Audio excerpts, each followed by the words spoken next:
소득세법을 공부를 하겠습니다. 자, 소득세가 마지막 단원인데, 자, 소득세 그러면은 소득세법에서 규정을 하고 있죠. 소득세. 자, 소득세는 개인의 소득에 대한 과세, 개인에 대한 과세가 바로 소득세가 되고, 법인에 대한 것은 법인세 그러죠. 우리 시험은 법인세는 출제가 안 되니까 개인에 대한 소득세만 공부를 하시면 됩니다. 소득세 그러면 소득의 구분, 소득을 구분해 보면은 종합소득이 있고, 그리고 퇴직소득, 양도소득, 그래서 이와 같이 세 가지로 구분을 합니다. 그래서 종합소득이 있고, 퇴직소득이 있고, 양도소득, 이 정도는 암기를 하고 있어야 돼. 교재 보지 말고 여기 보시고, 특히 소득세 총설은 그 중에서 일부 조금만 하게 되니까 교재 보고 오시면 안 돼. 그래서 소득세 그러면 종합소득, 퇴직소득, 양도소득이 있다. 이 정도는 암기를 꼭 해야 됩니다. 그래서 이렇게 세 가지로 구분을 하고, 종합소득 소개가 이자소득, 배당소득, 사업소득, 근로소득, 연금 기타소득, 6가지가 있다. 그래서 가만히 앉아있으면 된다겠죠. 날씨도 덥고 그렇죠. 그러니까 막 힘을 쓰면 안 돼. 가만히 앉아서 숨도 막 크게 쉬면 안 되고. 그래서 그 273페이지 보면 박스 하나 나와 있죠. 그걸 내가 여기다 쓰고 있구나. 그래서 이걸 쓰고 있구나 이렇게 보면 된다. 그러니까 그래서 칠판만 보고 있어도 된다는 것이 다 있어. 거기가 알았죠? 쓸 사람은 있는지 알고 써야 되고, 그래서 있는 것도 쓰고 그러면 안 된다. 그래서 저기에 나와 있는 것을 보고 가능하면 소득세 그러면 종합소득세, 퇴직소득세, 양도소득세 세 가지로 구분된다. 이 정도는 알고 있어야 된다 이 말이에요. 알았습니까? 시간 남으면 계속 이걸 반복적으로 해야 돼. 그러고 여기 이 중에서 종합소득 그러니까 종합 그러면 써진 그대로 여기가 종합 그랬으니까 종합한다, 소득을 종합한다 이 말이죠. 그러니까 이건 합산과세예요. 합산과세. 그리고 퇴직이나 양도소득은 합산 아니고 따로따로 분류과세라. 분류과세. 이와 같은 용어를 씁니다. 그래서 이 정도는 알고 있어야. 그리고 종합소득에 6가지가 있게 되는데 6가지를 외우고 그럴 필요는 없어. 우리 시험은. 종합소득은 사업소득이 종합소득에 해당된다. 이 정도만 알면 된다 이 말이에요. 사업소득은 종합소득에 해당이 된다. 그러면 퇴직이나 양도소득 아니면 다 종합소득에 들어간지 알면 되겠죠. 퇴직이나 양도소득 빼고 전부 다 종합소득에 해당이 된다. 이렇게 알면 될 거고. 그래서 종합소득은 원칙적으로 6가지를 합산해서 세금을 계산하고, 그리고 퇴직이나 양도소득은 분류과세 그러죠. 소득세 세율은 6%부터 최고 40%까지 누진세율이에요. 누진세율. 그래서 누진세율이니까 금액이 크면 클수록 세율이 올라간다 이 말이죠.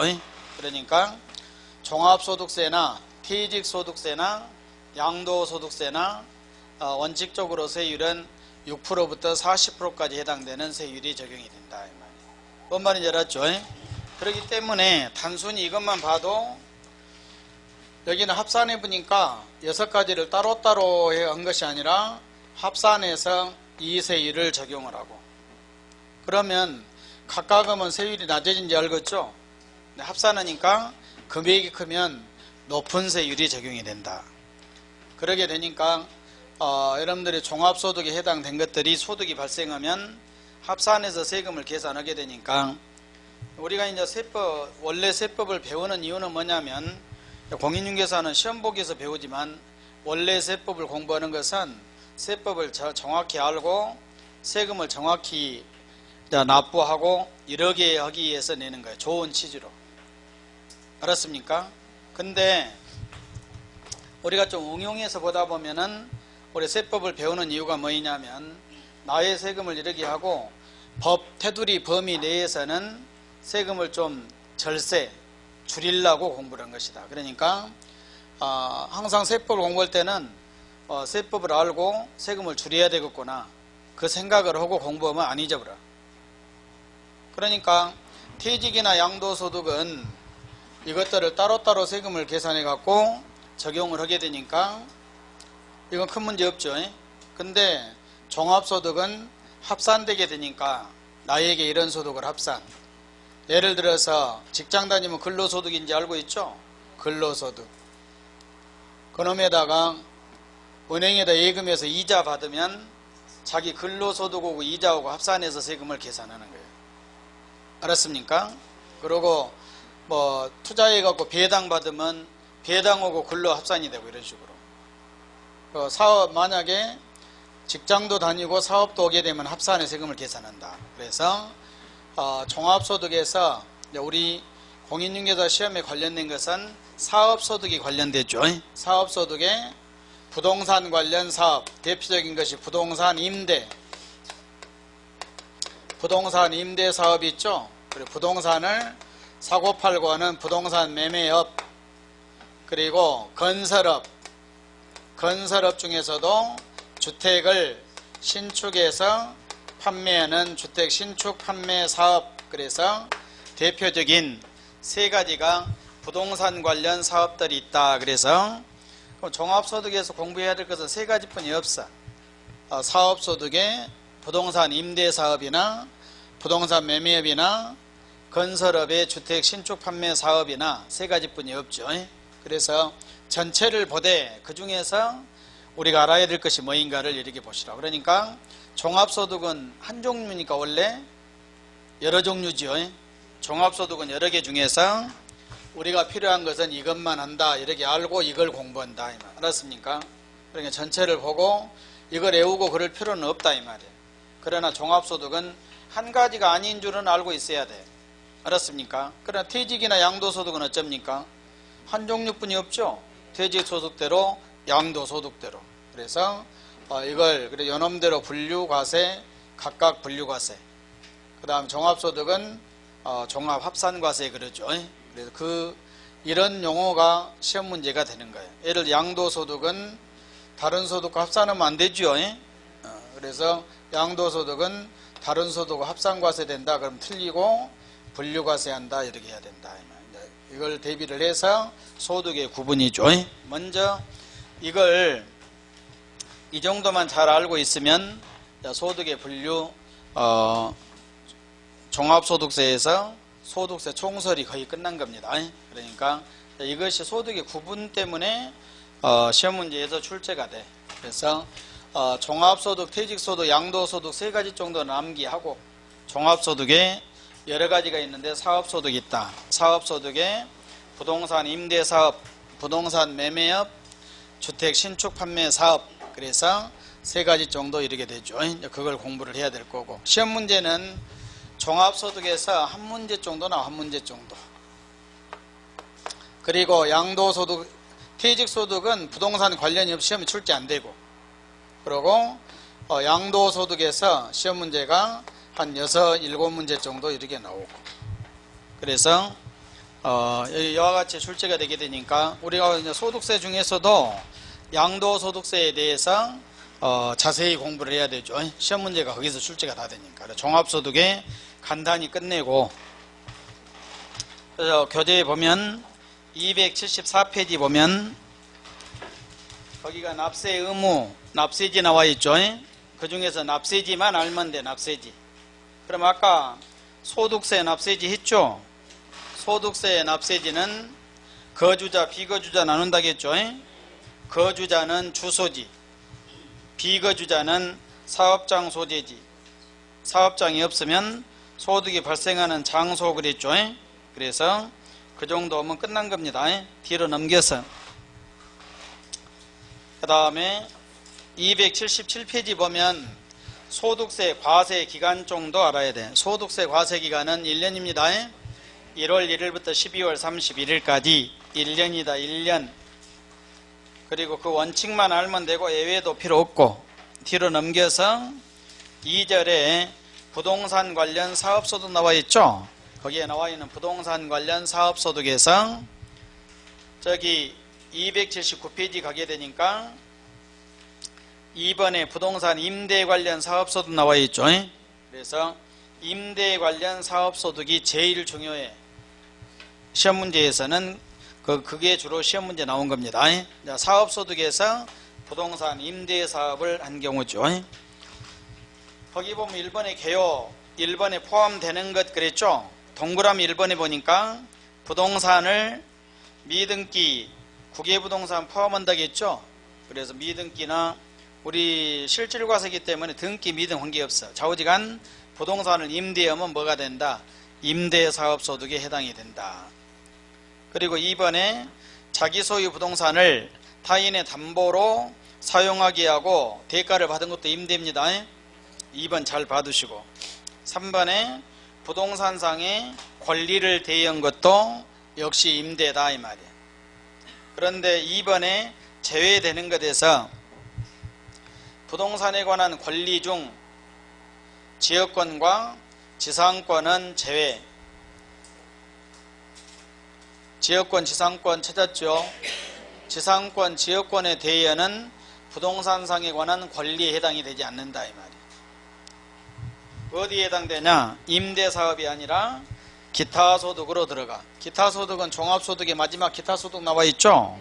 거기에 들어간다. 그래서 그 정도 알고 거기에 나와 있는 포함되는 것에서 1번, 2번, 3번 3번 중에서 제외가 뭐입니까? 지역권, 지상권은 제외 그랬죠? 첫 글자가 지자가 들어간 것만 제외돼. 그러겠다 알아둔다 이 말이에요. 그래서 지. 그 다음에 사업소득금액 계산 나와 있죠? 여기서 임대사업소득 1번의 총 수익금액. 수입은 거기가 제목을 잘 봐야 돼. 총 수입 그랬죠? 수입은 들어온 겁니다. 임대로 인해서 들어온 것이 거기가 박스를 보게 되니까 간주임대료 플러스 임대료 플러스 관리비 플러스 보험차익 그랬죠? 그래서 이런 것들을 전부 합해놓은 것이 수입, 임대 총 수익금액이 된다. 들어온 것. 그러니까 간주임대료가 뭐 있냐면 임대하고 보증금 받은 경우 있죠? 그래서 보증금도 임대료로 계산해야 됩니다. 보증금도. 그리고 이어 두 번째 임대료. 그래서 간주임대료는 보증금이고 임대료는 월세예요. 월세. 알았죠? 임대할 때 보증금 받고 임대한 경우도 있고 또 월세 받은 경우도 있죠. 월세 받았으면 임대료로 계산하고 보증금은 간주임대료로 계산을 꼭 해야 되고 관리비 받은 것 봤죠? 임대하고 관리비. 관리비도 수익금액에 포함해야 되는데 관리비 받은 것에서 당연히 공공요금 납부한 거 빼야 되겠죠? 관리비를 10만원 받아갖고 요금으로 6만원을 납부했다. 그러면 나에게 수입은 얼마뿐이 없습니까? 4만원뿐이 없죠? 그래서 그건 이해만 하시면 돼. 외우지 말고. 알았습니까? 그래서 관리비 수입, 보험차익은 모르셔도 되고 말 그대로 보험차익이요. 보험차익. 보험으로 인한 이익이 생긴 경우. 알았죠? 그래서 보험으로 인한 이익이 생긴 경우. 아래 내려가서 임대료. 임대료는 월세라겠죠? 더 이상 볼 것 없다. 소득세 과세기간이 얼마입니까? 소득세 과 1년이라겠죠? 1월 1일부터 12월 31일까지 항상 소득세를 계산할 때는 1년치를 계산해. 오늘이 며칠입니까? 5월 29일이죠. 오늘이 5월 29일이야. 그래서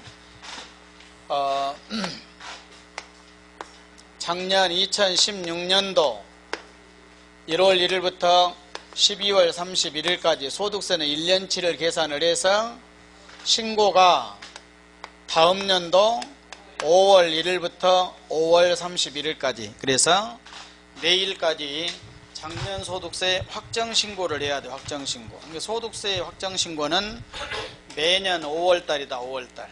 알았죠? 2016년도 소득세는 내일까지 신고를 하셔야 돼. 신고하고 납부를 해야 된다 이 말이야. 신고 납부를 안 하면 가산세가 있어. 가산세. 신고 불성실 가산세가 있고 납부 불성실 가산세가 있겠죠.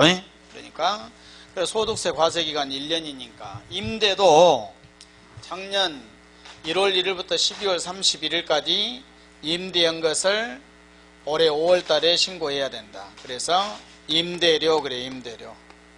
그러게 몇 달입니까? 12달이죠. 그러니까 매월 받은 것을 12달치를 합해야 된다 이 말이에요. 임대료. 그 다음에 그와 같이 하면 되고, 넘겨서 2번에 간주임대료 나와 있죠.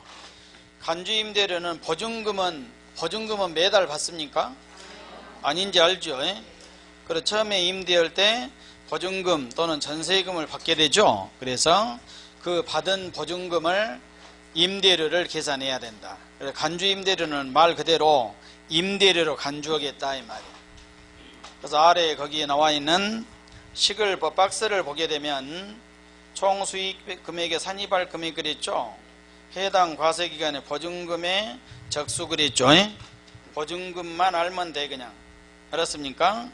그래서 임대부동산의 건설비 상당액을 뺀다 그랬죠. 곱하기 365분의 1을 했고 정기예금 이자율 거기다 정기예금 이자율을 곱해서 계산한 것이 간주임대료가 되게 된다. 알았습니까? 정기예금 이자율을 곱해야 돼. 그래서 이자율은 국세청장이 정하니까 외우고 그럴 필요 없고, 그리고 외울 필요 없어. 그냥 보증금은 이자율을 곱해서 계산한다 이렇게만 알고 있으면 된다. 그러고 그와 같이 해서 그러니까 보증금은 국세청에서 정해놓은 이자율을 곱해서 계산한 것이 간주임대료. 알았죠? 보증금은 그렇게 계산하고 월세 받은 것은 12달을 합해주면 되고, 그리고 중요한 것은 니은이 중요한 거예요. 니은. 주택을 대여하고 받은 보증금 등 그랬죠. 그래서 A 원칙 주택을 대여하고 보증금을 받은 경우는 원칙적으로 소득세를 과세하지 않는다. 그러니까 보증금에 대해서는 주택은 과세를 하지 않아요. 원칙적으로. 상가는 무조건 과세하지요. 보증금에 대해서. 근데 특례, B에 특례 나와 있죠. 주택도 3주택 이상 찾았습니까? 보증금 합계가 3억 초과 거기다 밑줄을 긋고 3주택 이상 그리고 보증금 합계가 3억을 초과한 경우에는 보증금에 대해서도 산입한다, 과세한다 이 말이에요. 3주택에서 가로에 보면 60제곱미터 이하 3억 이하 제외. 소형주택은 3주택에서 제외를 하겠다. 내가 주택을 5개 갖고 있는데 그 중에서 3개가 60제곱미터 이하 3억 이하인 그런 소형주택이다. 그러면 이건 합산하지 않겠다 이 말이에요. 알았습니까? 그래서 60제곱미터 합니다. 그리고 3억 이하 기준시가 3억 원 이하인 주택은 개수에서 제외를 하겠다. 여기까지가 문제야. 그것이 니은이 시험 문제입니다. 그래서 여기 보게 되면 정리를 하면 임대료는 시험 문제가 되지 않아요. 월세니까. 그리고 간주임대료는 주택은 간주임대료 없다겠죠? 없다. 그런데 주택에서 3주택 이상이고 보증금 합계가 3억 이상이죠? 3억을 초과해야 되고 이런 사람은 있다 이 말이야. 그럼 주택을 이렇게 구분을 해야 돼. 그래서 간주임대료 상가는 무조건 개수에 상관없이 금액에 상관없이 과세되고, 주택에 대해서는 주택은 3주택 이상이고 보증금 합계가 3억을 초과한 사람은 있다. 알았죠?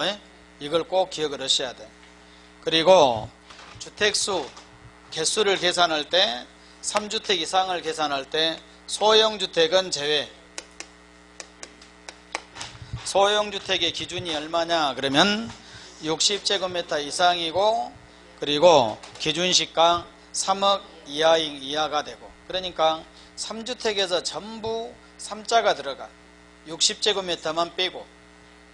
알았죠? 전부 3이 들어간다 그러니까 3제곱미터 입으면, 그래서 그것만 빼고 규모 60제곱미터가 되고, 그리고 전부 3억 이렇게 들어가. 3억 초과 3억 이하.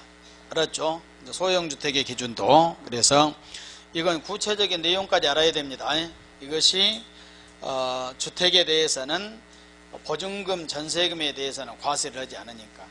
근데 이런 사람만 과세를 하겠다 그러죠. 그래서 그것이 시험 문제입니다. 시험 문제. 참고적으로 281페이지 박스 나와 있죠. 거기 위에 그걸 외울 필요는 없어. 거기서 보증금 등에서 마이너스 3억 원 했죠. 3억을 빼주니까 3억을 초과하는 사람은 없다 이 말이에요. 만약에 3주택 이상이라 하더라도 3주택 이상이고 보증금 합계가 3억을 초과해야 돼. 그러면 그 보증금 합계가 3억을 초과해야 된 것이 보증금 합계에서 3억을 빼주니까, 그러니까 5억이어도 큰 문제는 없어. 5억 전부로 과세한 것이 아니라 5억에서 얼마 뺀다? 3억을 빼고 계산해 준다.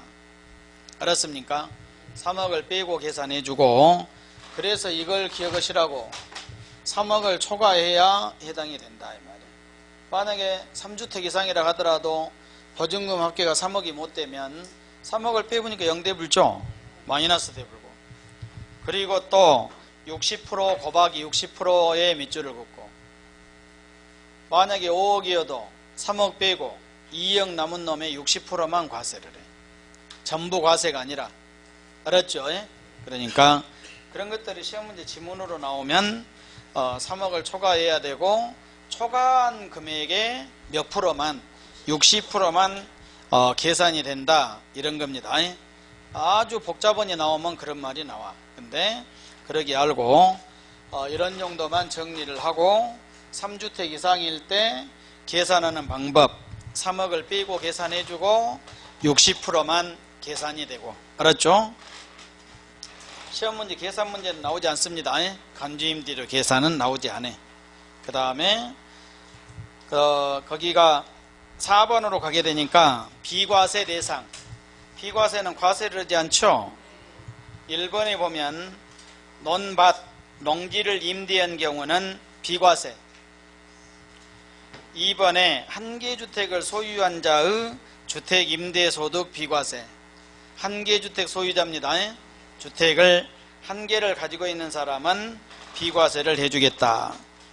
그런데 가로에 보면 기준시가 9억을 초과하는 주택이나 9개 소재 주택은 한 개라 하더라도 과세. 그걸 잘 봐야 돼. 한 개 주택 소유자는 비과세 돼. 기준시가 9억 초과, 그리고 9개 소재 주택은 한 개라 하더라도 과세가 되게 된다. 뒤로 넘겨서 동그라미 1번에 보면 주택수 계산 나와 있죠. 동그라미 2번에 보니까 주택수 계산. 주택수 계산 2번에 기역에 보면 다가구 주택은 한 개로 봅니다. 다가구는 국세에서는 한 개로 봐. 지방세에서는 각각을 하나로. 다가구. 그리고 니은에 보면 공동소유주택은 지분이 큰 사람의 주택으로 보고, 그런데 지분이 큰 자가 2인 이상이면 각각 소유로 봐. 그런데 거기서 끝난 것이 아니라 합의되면 한 사람으로 봐준다. 디귿. 임차 전세받은 주택을 전대, 전전세한 빌린 것을 빌려준 것도 수에 포함한다. 네 번째, 본인과 배우자는 주택수는 합산입니다. 그러니까 배우자 간에는 주택수는 무조건 합산해서 계산한다 이렇게 보시면 돼요. 개수 계산은. 세금 계산은 합산하지 않습니다. 그래서 소득세는 각각 계산하지만 주택수는 합산해서 계산한다. 그리고 거기에 3번에 소규모 주택임대사업자 그랬죠. 소규모. 그래서 소규모가 얼마냐 그러면 총 수익금액 합계가 2천만원 이하, 수익금액이 2천만원 이하죠. 그러니까 주택이니까 주택, 월세 2천만원 이하면 비과세를 내주겠다 이 말이에요. 1년 동안에 주택을 임대하고. 그래서 2천만원 정도 되려면 한 170만원 정도 해도 2천만원이 안 돼. 한 달에 150만원 받으면 1800분이 안 돼. 150만원 받아도 1년이면 1800분이 안 되죠. 그러니까 그런 기준이니까 2천만원 이하 꼭 암기하고, 비과세는 세 종류로 1번이 전담의 임대, 2번이 1주택 소유자, 3번이 2천만원 이하인 사람은 비과세를 해주겠다. 그래서 먼저 종류부터 하시라고. 1번이 전담의 임대 비과세, 2번이 1주택 소유자 비과세, 3번이 뭐입니까? 소액인 경우죠. 2천만원 이하입니다. 그래서 총 수익금액이 수익금액 2천만원 이하인 경우 비과세. 5번에 결손금 2월것은 공제는 X. 그래서 여기까지 하게 되니까 소득세 한 문제가 끝납니다. 그러게 하고 뒤로 넘겨서 293페이지 양도소득세 나와 있죠. 마지막 단원에 여기에 나와 있는 양도소득의 양도소득세가 되는 거예요. 이것이 시험 문제 많이 나오게 되니까 양도소득세는 단원 하나하나 정리를 해야 됩니다. 1절에 의미 특징 나와 있죠. 그래서 아래 박스 의 특징부터 알아야 돼. 양도소득세가 뭐냐 그러면 양도소득세 그러면 소득의 구분을 알아야 돼. 소득의 구분. 양도소득은 합산과세입니까? 분류과세입니까? 분류과세인지 알고 있죠. 그래서 분류과세에 해당이 된다 이 말이에요. 분류과세. 그래서 그걸 알아야 됩니다. 양도소득세는 분류과세에 해당이 된다. 그래서 분류과세고 종합소득과 합산하면 안 됩니다. 그래서 그리고 여기가 양도소득은 사업소득입니까? 아닙니까? 아니지요. 그래서 양도소득은 분류과세고 비사업적이다. 그래. 비사업적. 사업적이 아니다. 사업적이 아닌 경우가 바로 양도소득이에요. 만약에 사업적이면 어디로 가야 됩니까? 사업소득으로 들어가야 되죠. 부동산을 팔았으니까 부동산 매매업 돼버려. 사업적이 돼버리면. 그러니까 그러게 하시고, 그거 293페이지에서 아래 박스에서 보게 되면 신고 납부라고 나와 있죠. 그래서 소득세, 양도소득세는 신고 납부입니다. 종합부동산세만 신고 납부가 아니에요. 고지서를 교부해서 징수하는 부가과세, 부가징수. 소득세는 신고 납부하는 세금이다 그랬죠. 그리고 그 3번에 분류과세 나와 있죠. 박스에 4번에 사실주의 확인은 사실주의. 소득세도 전부 실질과세, 사실주의 해당이 된다. 그렇게 하고, 그 다음에 뒤로 넘겨서 294페이지에 나와 있죠. 특징 1번에 개인의 양도다 이 말이에요. 법인의 양도는 법인세입니다. 그리고 3번에 보면은 유상으로 이전을 한 경우, 소득은 이익이야. 그럼 이익이 생기려면 유상으로 이전해야 이익이 생긴다. 무상으로 이전하면 소득 없지요. 그래서 유상으로 이전을 해야 된다. 참고적으로 무상으로 이전하면은 사망을 원인으로 하면 상속세, 생전에 하면은 증여세 그러죠. 그래서 양도소득세가 아니다. 그리고 4번에 사업소득에 해당한 경우가 아니어야 된다 이 말이에요. 사업이면 종합소득의 사업소득으로 들어가야 되니까. 5번에 분류과세 나와 있죠. 그리고 6번에 개인 단위로 과세한다 이 말이에요. 개인 단위로. 부부도 합산 아닙니다. 그러니까 소득은 개인 단위로 계산해. 개인별로. 그 다음에 7번에 원칙적으로 과세 기간별로 과세한다. 소득세는 전부 과세 기간별이죠. 양도소득도 여기 보면은 여기서도 이해를 하셔야 돼. 양도소득도 1년간 1월 1일부터 12월 31일까지 여러 차례 양도했으면 과세 기간별로 양도소득을 합산합니다. 양도소득끼리는 합산한다 이 말이에요. 그렇습니까? 양도소득끼리는 합산해서 계산해야 돼. 요놈은 이렇게 다른 소득과 합산이 안 되지만 자기들끼리는 합산이 돼야 돼. 원래 퇴직소득도 퇴직소득끼리는 합산이 돼야 돼. 근데 퇴직금을 1년에 막 두세 번 받을 수 없죠. 그러니까 합산할 수가 없는 거예요.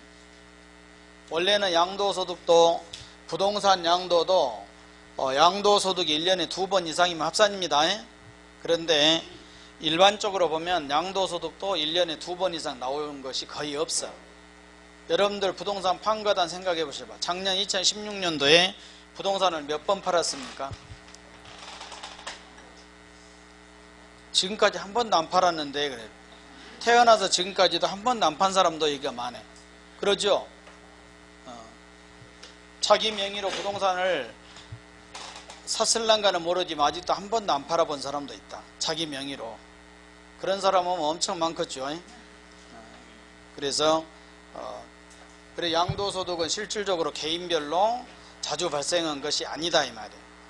자주 하면 무엇이 됩니까? 사업소득이 되는 거예요. 그러니까 양도소득은 그걸 잘 생각하고 공부를 해야 됩니다. 근데 혹시라도 그동안에 안 팔았지만 같은 연도에 2개 이상을 팔았다. 그럼 합산해서 세금을 계산해야 돼. 그래서 개인 단위 과세한다. 원칙적으로 과세 기간별로 한다. 8번에 신고납부는 아까 했죠. 뒤로 넘겨서 296페이지 2절 양도소득세에서 의 개념을 정리를 했고 특징까지 내용으로 들어가서 첫 번째 나온 것이 과세 대상이죠. 그래서 항상 지방세 공부한 것처럼 과세 요건에 해당되는 첫 번째 과세 대상이 나와 있는데 항상 부동산 관련 조세들은 과세 대상이 열거주이기 때문에 첫째로 과세 대상은 종류를 잘 기억을 하셔야 돼요. 과세 대상, 과세 물건 또는 과세 객체 그러죠. 첫째 과세 대상을 크게는 5가지로 구분한다. 1, 2, 3, 4, 5요. 1, 2, 3, 4, 5 양도소득세 과세 대상은 5가지로 취득세 과세 대상은 몇 가지였습니까? 빨리빨리 이야기하시고 취득세 과세 대상은 4가지 취득세 과세 대상 4가지 1번 부동산, 토지건축물 2번이 임목, 차량, 기계장비, 선박, 항공기 3번이 광업권, 어업권 4번이 해운권 그랬죠. 그래서 안 보고 온 걸 많이 해야 된다 이 말이에요. 등록면허세 과세 대상, 재산세 과세 대상, 종합부동산세 과세 대상, 양도소득세 과세 대상. 그래서 과세 대상이 시험 문제 반드시 나오는 거예요. 근데 무엇이 나올지 몰라. 취득세가 나올지 등록면허세가 나올지 재산세 그 다음에 종합부동산세 양도소득세 중에서 반드시 나와. 알았죠? 그러니까 과세 대상을 그러면 이제 마지막으로 양도소득세 과세 대상인데 1번은 부동산이죠. 부동산 토지와 건물이고 두 번째가 부동산에 관한 권리 세 번째가 주식 네 번째가 기타 자산 다섯 번째가 파생 상품 그랬죠. 이와 같이 먼저 종류 5가지가 있다. 그래서 이걸 자꾸 연습을 먼저 해야, 이건 먼저 해야 돼. 부동산, 부동산에 관한 권리, 주식, 기타 자산, 파생 상품이죠. 5가지로 구분을 해서 여기서 부동산에는 토지 건물이고 부동산에 관한 권리에 여기에가 4가지가 있다 이 말이에요. 지상권, 전세권, 등기된 부동산 임차권, 부동산을 취득할 수 있는 권리, 부동산을 취득할 수 있는 권리 속에가 4가지가 있다. 1번이 분양권들 있죠. 분양권. 자, 상환채권들, 토지상환채권, 주택상환채권. 토지상환채권, 주택상환채권. 4번째가 부동산을 계약하고 계약금을 지급한 상태에서 양도를 했다. 그러니까 계약금 주고 되팔았다 이 말이죠. 그러니까 4번째는 미등기 전매예요. 그래서 이런 정도가 부동산에 관한 권리 종류 안 보고 해야 됩니다. 지상권, 전세권, 등기된 부동산 임차권, 부동산을 취득할 수 있는 권리. 부동산을 취득할 수 있는 권리 속에 4가지죠. 그래서 분양권이고 토지상환채권, 주택상환채권, 토지, 주택, 상환채권들. 그리고 부동산을 계약금을 지급한 상태에서 그 권리를 팔았다. 계약금 지급하고 팔았다 이렇게만 알고 있으면 돼. 그리고 주식은 부동산 아니니까 구체적인 내용 할 필요 없고, 그리고 기타 자산에서 원래 기타 자산이 4가지입니다. 기타 자산에 4가지가 있게 되는데 그 중에서 4가지 중에서 2가지만 알면 돼. 2가지만. 하나는 영업권이고 영업권을 팔았다. 그리고 회원권을 팔았다. 회원권 권리가 부여된 주식까지, 권리가 부여된 주식까지죠. 그래서 첫째는 종류를 잘 알고 있어야 되니까 종류 구분하는 것이 문제고 내용은 거의 없어. 그래서 교재 보면 296페이지 1번에 토지와 건물, 가로 1번에 토지 나와 있죠. 토지에서 토지도 3번째 줄에 보면 사실상 지목이다.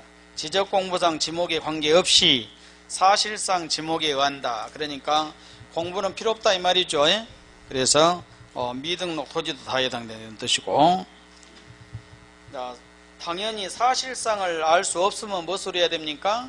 공부상으로 해야 될 거고, 그리고 건물도 3번째 줄에 공부상 용도에 관계없이 사실상 용도에 판단한다. 그 정도 알면 돼. 그냥 토지와 건물에 대해서는. 그래서 됐고, 2번에 부동산에 관한 권리 297페이지 1번에 지상권, 2번에 전세권, 3번에 등기된 부동산 임차권 공부할 것 없어. 우리는 교재에 그렇게 써져 있지만 지상권 민법 시간이나 등기법 시간에 배우죠. 그리고 지상권은 그렇게 알면 되고, 전세권 그리고 등기된 부동산 임차권 거기까지 하면서 부동산 임차권에는 등기된이 붙어 있죠. 그 말은 부동산 임차권은 뭔만 과세 대상이다. 등기된 것만 과세 대상이다 이 말이에요. 반대로 이야기하면 지상권, 전세권 등기된 안 붙어 있죠. 그 말은 등기, 미등기 다 되니까 붙일 필요가 없고. 알았습니까? 그래서 부동산 임차권은 등기된 것만 해당되고, 지상권, 전세권은 다 되니까 그렇게 등기된 것만 된다 그럴 필요가 없고 그래. 알았죠? 항상 등기, 미등기가 나눠진데 그런 의미니까 혹시 놓쳤더라도 지상권, 전세권, 등기된 부동산 임차권 하면서 1번부터 보면 된다 이 말이에요. 그렇죠? 부동산 임차권은 등기된 것만. 4번에 부동산을 취득할 수 있는 권리 넘겨서 동그라미 1번에 보면 건물이 완성되는 때 그 건물과 부수 토지를 취득할 수 있는 권리, 분양권을 이렇게 이야기하는 거예요. 분양권은 분양권인 상태는 아직 완성 안 됐죠. 나중에 완성되지요. 분양권은 나중에 완성이 되게 되니까 완성될 때 취득할 수 있는 권리가 분양권이에요. 그래 완성되는 때 그 완성된 건물과 그 부수 토지를 취득할 수 있는 권리, 이해 갑니까? 1번은 이해를 해야 돼. 그리고 암기는 분양권 이렇게 하고. 그래서 분양권에는 아파트 당첨권뿐만 아니라 상가 당첨권, 아파트 당첨 다 해당되죠. 그리고 재개발, 재건축, 조합원 입주권까지 다 해당돼. 조합원 입주권도 나중에 완성되면 조합원이 취득할 수 있는 권리죠. 그러니까 조합원 입주권까지 1번에 다 들어간다 이 말이에요. 2번에 토지상환채권, 3번에 주택상환채권, 4번에 부동산 매매계약을 체결한 자가 계약금만 지급한 상태에서 양도한 권리. 알았죠? 그 내용을 이해를 먼저 해야 돼. 계약금 지급하고 팔았구나. 이것도 양도소득세 납부를 해야 된다 이 말이에요. 계약금 지급하고 팔았다. 계약금을 1억을 주고 내가 준 돈은 1억인데 더 받고 팔았겠죠? 그래서 되팔았으니까 그 차액에 대한 세금을 내야 돼. 만약에 1억이 내가 계약금 1억을 냈는데 다른 사람이 5천만 원 더 줄 테니까 팔아라. 그러면 내가 계약금 1억 내놓고 얼마 받고 팝니까? 1억 5천 받고 팔아야 돼. 5천만 원 이익 생겼죠? 5천만 원에 대한 세금을 내야 된다 이 말. 5천만 원에 대한 세금이 얼마 정도 되겠습니까? 77%를 내야 돼. 미등기 전매니까 70%에다가 지방소득세 7%에다가 그러니까 3,850만 원 낼 준비를 해야 된다. 5천만 원 이익 생기고 세금을 3,850만 원 내고 실제 남은 돈은 5천만 원 남은 것이 아니라 1,150만 원 뿐이 안 남아. 그러고 끝난 것 아닙니다. 미등기 전매하면 그러기 위해서 세금 내고 잘하면 교도소까지 갔다 와야 돼. 3년 이하 징역까지 갔다 와야 된다. 그래서 4번을 하면 안 된다 이 말이야. 하려면 한 사람들 있죠. 그래도 어떻게 합니까? 몰래 하는 거야. 몰래. 서로 이제 발견이 안 되면 그대로 지나가니까 교도소도 안 가고 세금도 안 내고 끝나지만 밝혀지면 그러게 된다. 그래서 미등기 전매. 3번에 기타자산, 1번에 영업권인데 반드시 함께 팔아야 돼. 뭐 두고 함께 팔아야 되냐면 사업용 고정자산과 함께 양도하는 영업권이다. 그리고 2번에가 특정 시설물 이용 해용권이죠. 해용권을 팔았다 이 말. 그런데 해용권에서 권리가 부여된 주식.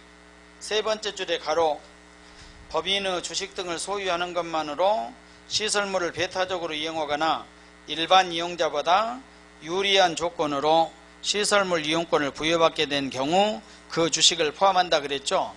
그 가로 내용이 뭐냐면 주식을 소유하는 것만으로 배타적으로 유리한 조건으로 이용을 할 수 있다. 그러니까 주식에가 권리가 부여되어 있다 이 말이에요. 그 가로를 뭐라고 하냐면 권리가 부여된 주식 그래. 알았죠? 권리가 부여된 주식. 그래서 가로만 따로 띄워놓으면 이런 주식도 포함한다. 알았습니까? 그러면 주식이 아닌 것은 뭐입니까? 해용권이고 해용권을 팔았다 과세 대상. 권리가 부여된 주식 가로를 팔아도 포함한다 이 말입니다. 그래 가로는 권리가 부여된 주식. 3번 나와 있는 부동산 관련 특정 주식 나와 있죠. 그것은 안 해도 되고 그래서 기타 자산에서 원래 4가지인데 1번, 2번만 잘 정리를 하면 됩니다. 1번, 2번만. 그리고 4번에 주식은 할 필요 없고 뒤로 넘겨서 파생상품은 제목만 보고 있으면 돼. 제목. 파생상품까지. 그래서 과세 대상이 전부 끝났죠. 그러게 하고 301페이지 가게 되니까 3절 양도의 개념 나와 있죠. 양도소득세, 양도의 개념, 양도의 범위 그럽니다. 그래서 양도소득세 양도가 뭐냐? 양도소득세 양도는 자, 두 번째로 양도의 개념 사실상 유상으로 이전한 것이다 그래. 사실상 이전이고 유상으로 이전을 해야 된다. 사실상 이전이다 그 말은 등기 등록과는 관계가 없다. 그리고 유상을 알죠? 대가를 받고 이전을 해야 된다 이 말. 그래서 사실상 이전이고 유상으로 이전을 해야 되고, 그래서 등기를 하지 않아도 양도가 되고 유상으로 이전을 한 것만 해당됐죠. 그리고 1번에 보면 유상 무상에서는 유상으로 이전해야 된다. 그 다음에 등기를 해야 되냐 등기를 안 해도 되냐, 등기 안 해도 양도에 해당된다. 그래서 사실상 이전이다 그러죠. 거기까지. 그래서 시험 문제는 양도의 개념이 반드시 시험 문제 나와, 지문으로. 그런데 시험 문제는 양도로 보는 경우가 있고 양도로 보지 않는 경우들 나와 있죠. 시험 문제는 양도의 개념에서 사례 중심으로 나온다 이 말이에요. 이런 경우는 양도에 해당되냐 안 되냐. 그래서 양도로 보는 경우 1번의 매매는 유상이지요. 유상이니까 당연히 양도가 되고, 뒤로 넘겨서 교환은 유상입니까 무상입니까? 유상인지 알죠? 자기 것 주고 상대방 것을 받아오니까. 다만 상대방 것을 받고 자기의 부동산으로 주니까 교환은, 그래서 현금으로 준 것이 아니라 교환하는 것도 다 양도에 해당이 된다 이 말. 이해를 해야 됩니다. 그런데 교환에서 주의해야 될 것이 2번 양도로 보지 아니한 경우 나와 있죠. 1번에 보면 토지 이용상 불합리한, 거기다 밑줄을 긋고 불합리한 경계를 합리적으로 변경했죠. 그래서 불합리한 것을 합리적으로 변경하기 위해서 이와 같이 교환을 한 것은, 이런 경우는 과세를 하지 않는다. 알았죠? 불합리한 것을 합리적으로 바꾸기 위해서 거기에서 서로 교환을 했다. 그런 경우는 양도로 보지 아니한다 그랬죠. 근데 2번에 보면 전체 면적이 얼마입니까? 100분의 20이죠? 20을 초과하지 않아야 된다. 그러니까 불합리한 경계를 합리적으로 변경하기 위해서 이와 같이 교환을 했을 때 그 전체 면적에서 그 교환한 면적이 20%를 초과하지 않아야 된다. 그래서 20%가 못 돼야 된다 이 말입니다. 이하 이렇게 보면 돼. 그래서 뭐 이하냐 그런 건 중요치 않고 20% 이걸 꼭 기억을 해야 돼. 그건 뭐냐면 불합리한 경계를 합리적으로 한다, 변경한단 말은, 예를 들어서 이런 땅이 있는데 이와 같이 해갖고 땅이 이렇게 생겼어. 이런 식으로 요놈은 A 토지고 요놈은 B고, 이렇게 하면은 불편하죠. 사용하기가. 둘이 모여서 이렇게 하니까 이렇게 면적을 둘이 계산해 갖고 이렇게 나누자. 그러면 요놈은 A 거였는데 누구로 주고 B로 주고 요놈은 A 가져가면 되겠죠. 이럴 때 이렇게 교환하는 거예요. 요놈하고 교환했죠 서로. 근데 요 면적이 전체 면적이 얼마? 20%를 초과하지 않아야 된다. 20% 이하가 돼야 된다 이 말입니다. 그래서 면적이 적어야 된다 이렇게 이해를 하면 돼. 그 기준이 얼마다? 20%다. 이런 경우 이 교환은 양도로 보지 아니한다. 올해 시험 문제 나올 수 있어. 왜 그러냐면 최근에 개정된 내용이니까. 우리 양도냐 아니냐 구분한 것은 내용이 사실상 보면 쉽습니다. 근데 이런 것들은 개정된 내용이니까 별것 아니지만 시험에 나올 수, 이것도 양도로 본다 그러면 틀려. 다음 중 양도로 보지 않는 경우를 찾아라 그러면 1번을 찾아주면 된다 이 말. 토지 이용상 불합리한 경계를 합리적으로 바꾸기 위해서 토지를 분할하여 교환한 경우는 과세 안 한다 그래야 되겠죠. 양도가 아니다. 그래서 주의하고. 2번, 3번에 법인이 현물 출자 그랬죠. 법인에 출자할 때 부동산으로 출자를 했다. 양도입니다. 부동산 현물 출자. 여러분들이 주식을 사면 출자야. 현금 주고 사면 뭐입니까? 금전 출자. 알았습니까? 그런데 부동산을 주고 주식을 가져오고 부동산을 주면 현물 출자. 현물 출자는 양도입니다. 그래서 주식의 대가로 줬으니 출자 대가로 줬으니까 현물 출자. 제목을 잘 보시고 4번에 대물 변제 그랬죠? 대물 변제는 역시 대신 물건으로 변제한다. 대표적인 것이 채무의 대물 변제, 위자료의 대물 변제, 공사비의 대물 변제, 그리고 조세를 물납을 했다. 조세를 물납할 수 있는 것이 뭐였습니까? 재산세가 물납할 수 있었죠. 종합부동산세나 양도소득세는 물납 못합니다. 그래서 물납도 일종의 뭐였냐면 대물 변제다. 세금을 금전으로 내야 될 것을 부동산으로 냈다. 채무를 부동산으로 갚았다. 위자료를 부동산으로 지급했다. 그리고 공사비를 부동산으로 지급했다. 이런 것들이 전부 대물 변제입니다. 거제에는 대물 변제가 위자료 하나뿐이 안 나와 있어. 알았습니까? 그런데 세 가지 다 해당이 된다. 5번에 부담부 증여 나와 있죠? 부담부 증여가 시험에 아주 자주 나온 거예요. 부담부 증여. 거기에 나와 있는 제목이 부담부 증여. 부담부 증여는 증여지요. 증여인데 부담하는 조건부 증여. 그래서 부담부 증여는 채무 인수액이 있고 채무를 초과한 금액이 있고, 채무 인수액은 채무를 내가 대신 인수했으니까 돈 갚아야 되죠. 그러니까 대가를 지급한 유상이고, 나머지는 뭐입니까? 무상이고, 유상은 양도지요. 무상은 증여에 해당이 된다. 그러니까 부담부 증여는 일부를 양도소득세로 내고 일부를 증여세로 내고 이렇게 두 가지 세금을 내야 돼. 만약에 여기서 보면 이와 같은 부동산을, 이 부동산이 3억짜리인데 채무가 1억이 있었다. 1억을 인수를 했다. A가 B에게 증여를 했다. 그러면 3억짜리에서 1억이 채무가 있었으면 1억은 뭐입니까?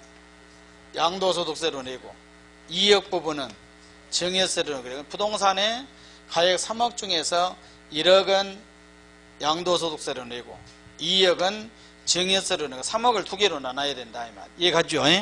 그래서 3분의 1은 양도소득세 계산하고 3분의 2는 증여세로 계산하고 이렇게 해주시면 돼요. 부담부 증여입니다. 채무 인수액은 유상으로 이전 양도다.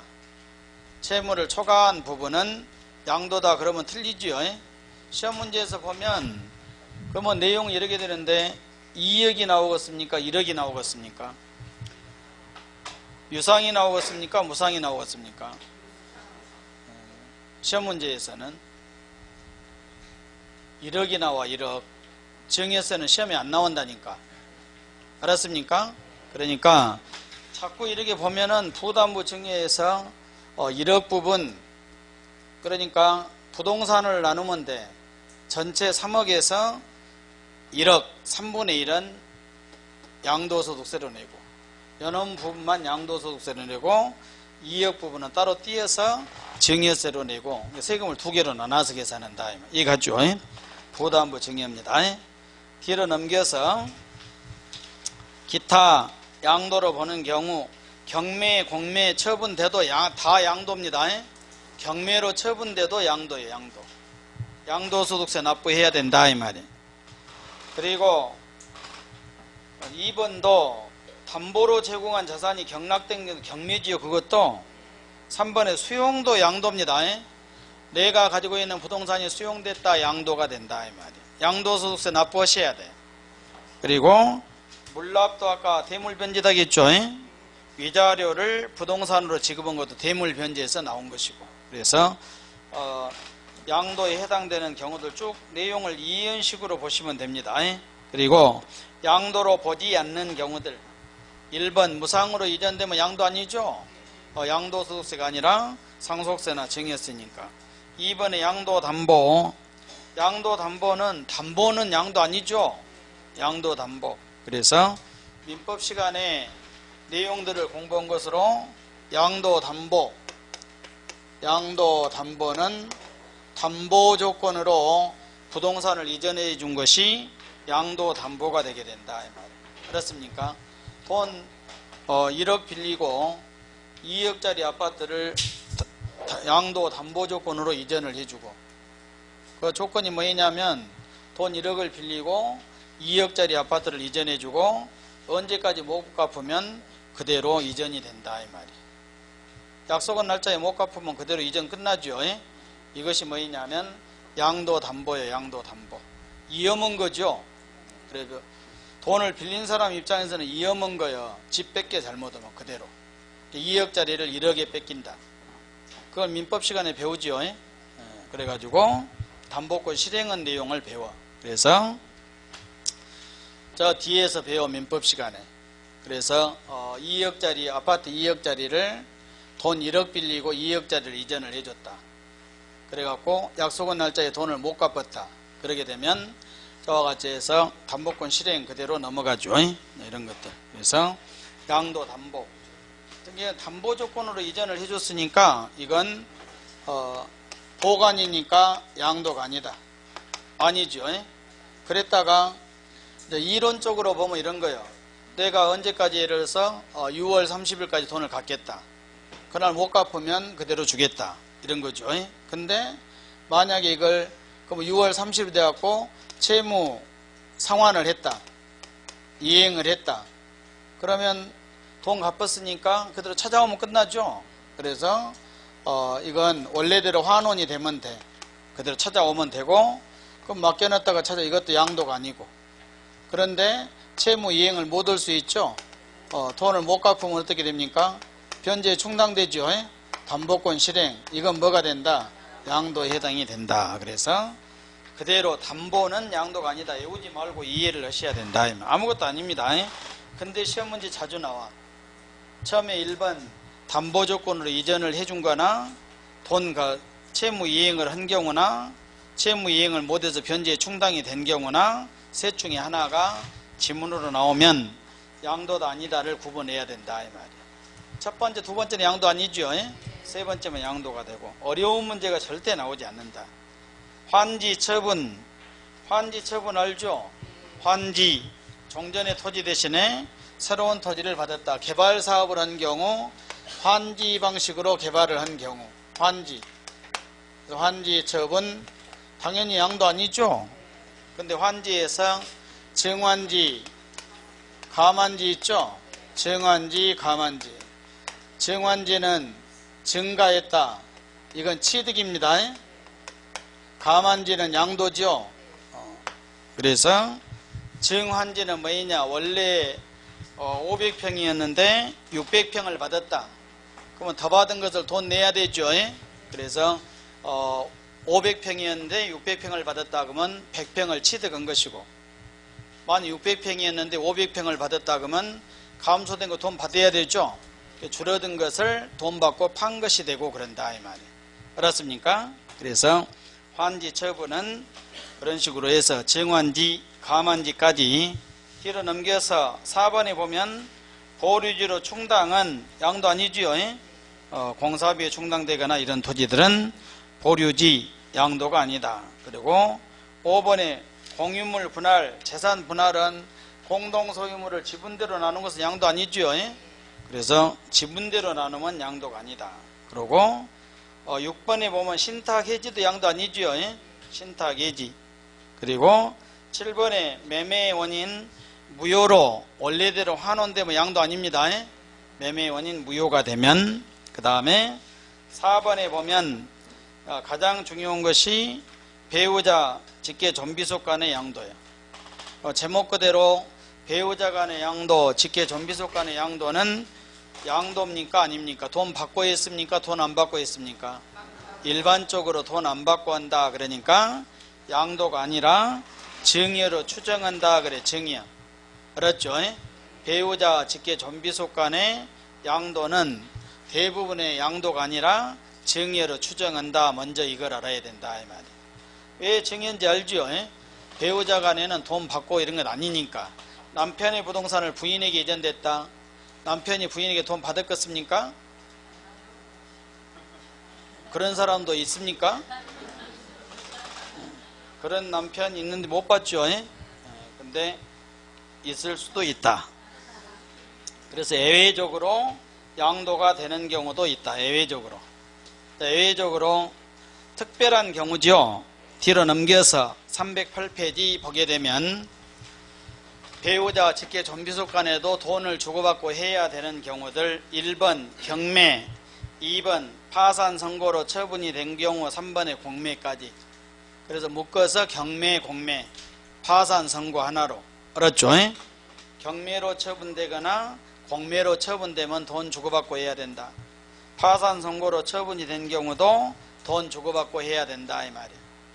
그 다음에 4번은 유가증권이니까 필요 없고 5번 대가를 지급하고 양도된 사실이 명백히 인정이 되면 이것도 유상으로 봐준다. 배우자 간에도 돈 주고받고 해야 될 때가 있죠.